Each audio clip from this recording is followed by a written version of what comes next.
Your supplier calls themselves your partner. They're not. Let me show you exactly what they are.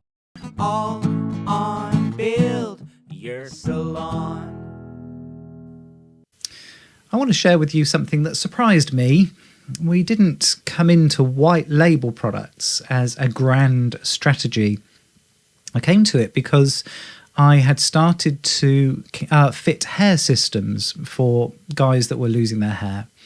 And there was nothing in our supplier range that was suitable for use on hair systems. And the products that came from the hair system supplier were, to be honest with you, a little bit shit. They weren't the product quality that I would want to pass on to my customers. We're a premium salon, we charge high prices. Certainly for hair systems, we're charging a lot.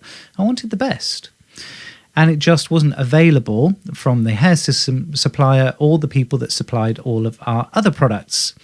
So we went to a white label company. In fact, I went to a few. And shopped around and had a little look at what was available. And I was blown away because white label used to be terrible, terrible products if you could get hold of them. They're only really designed to go in hotel bathrooms. That's not the case anymore. And then I started to look at the numbers and what we were making on a white label product versus what we were making on the branded products that sit next to it on the shelf. And the difference is staggering. So we looked a little harder, and then we started replacing some of those branded products with white label alternatives one by one, and we haven't looked back. So much so now that you won't find branded products on my salon shelves at all. And that's what I want to talk about today, not just white labeling, but the whole relationship between salon owners and their suppliers, because I think most of that, with that story that we've been sold about that relationship, just isn't true. I'm Phil Jackson, your queen of salons, coming all over the airwaves with another dose of my wise hour wisdom.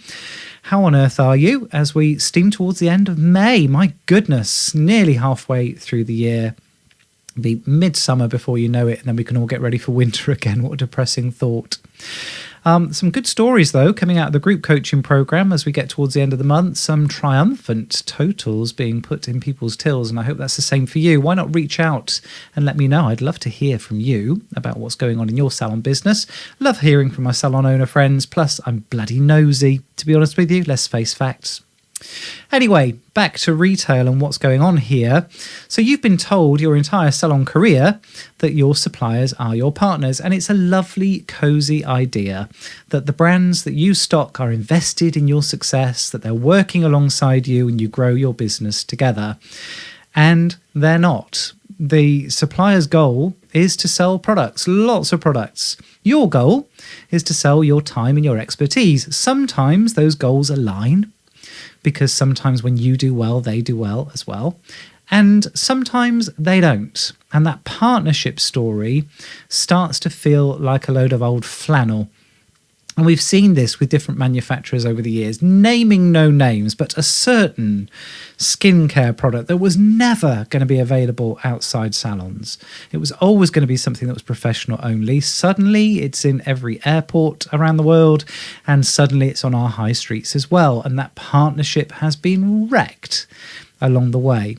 Or maybe there are other brands that you can think of that were supposedly so exclusive, and maybe they even promised you exclusivity in your town until a multiple decided they were going to put a branch in there as well, and suddenly you're competing on the same high street.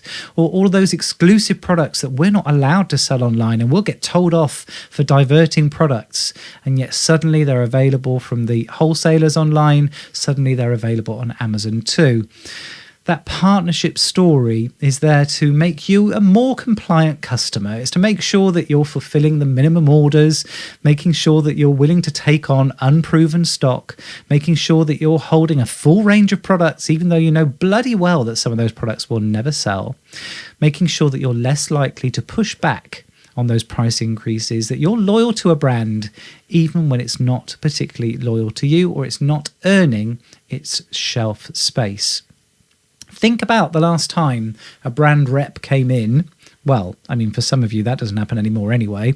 But think about the last time a brand rep came in all excited about a new product launch and a special introductory offer, and you buy a certain amount, get a discount, maybe some display materials, maybe a couple of hours training, and it feels supportive. But what's actually happening is that you're being asked to take on the risk of an unproven product. The supplier gets the guaranteed large volume sale, their commission's in the bag, their warehouse is a bit emptier, their risk is zero because they passed it all on to you. And then you're left with boxes of something that your clients may or may not want. You're taking the risk on. You tied up cash in products that haven't even earned their shelf space yet.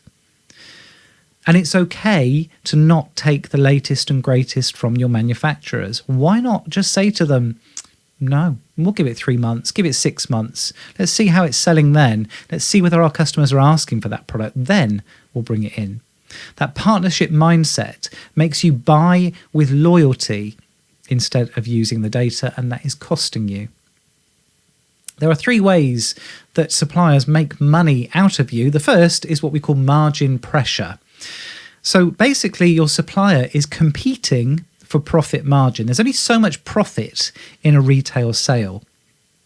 If a supplier's costs go up, so the raw materials or the shipping or whatever, they don't absorb it, they pass it on to you through wholesale price increases. But you can only charge your clients so much, so that increase comes directly out of your retail margin. If there's 20% profit on a retail product and your manufacturer's costs go up by 1 or 2%, it can only come out of that profit margin, especially if you're sticking to their recommended retail prices. And who the hell would do that, for goodness sake? They're recommended for a reason. Second, they are also direct competitors. How many times can you recommend a product to a client only for them to go home and find it cheaper on Amazon and delivered next day? Your supplier is the one making that happen. It's not happening by accident. They have teams dedicated to selling direct to customers through online retailers. And the worst way that I'm seeing this, and you need to be so careful, is these manufacturers that are saying, well, don't carry too much stock. We'll send them straight to your customers for you. Your customers can just register with us. You'll get a commission, so you're not carrying lots and lots of stock in the salon. So they're using your professional recommendation, your credibility to create desire for a brand and for a product. You're doing all the selling, and then they get your customer details. I'm sorry, but if you don't think that they would quite happily cut you out of that picture one day and keep selling direct to your customers, you are delusional, deluded, and being absolutely kidded by these manufacturers. It's going to happen one day, you mark my words. The third is volume pressure. Suppliers are built on scale. They want you buying a lot of products, committing to new launches, taking on stock that may or may not move. Because every time you do, you're taking on that risk that we talked about in the introduction. A genuine partner shares that risk. A genuine partner would give you those products on sale or return. And let me tell you, most suppliers won't do that. So I want you to think about something which had a bit of a stinky reputation in the past, that is white labeling. It's a really quick way to get off this treadmill. And I say this from experience rather than through theory. White labeling means working with a manufacturer. You put your own brand name on a professional quality product. You're not mixing anything in the back room. You haven't got to worry about labeling regulations, things like that. Your supplier will take care of all those things for you, but it carries your brand. And we came to it accidentally, as I said, but once I saw the numbers, it made sense to go a lot further, because once you cut out your supplier's marketing budget, their sales team, their head office costs, and you buy at the manufacturing cost, your retail margins improve significantly, especially when you think that you can charge whatever you want for that product. So instead of making 20% on a product, you could be making 50%, 100%, 200% on some of these products. That means that you get to run the retail promotions that you want to. You get to give those products away free if you want to. If you want to do a 3 for 2, you can afford to do it. You want to do a buy one, get one free, you can afford to do it because the margin is there. And most importantly, that white label product is only available from you. They can't get it from anyone else. You're not going to be undercut on Amazon. It doesn't exist on Amazon. And every time your client steps into the bathroom, applies that cream to their face or that shampoo to their hair in the shower, you're getting a little bit of brand reinforcement as well. And let me tell you, I have clients now who no longer come to me for hair systems or any other service, but they still buy our retail. How wonderful is that? To have a product that you're not even carrying out service anymore, still putting profit in your bank. Getting started does not require a massive investment. The white label manufacturers that I use have a low minimum order. Sometimes it's as low as 12 units, and that can be a mixed order as well. If you want one of 12 different products, they will fulfill that order for you. The only thing I'm going to say, and I don't know if this is the same across all white labeling, the only thing I'm going to say is the lead time is a little longer. You've got to plan ahead. It's not going to be something you can order and get on next day delivery. Usually it takes a little while longer. So do bear that in mind. But I think it's worth understanding as an option, because I think most salon owners have never been told about white labeling. It's never been explained to them properly, and they haven't seen the potential yet.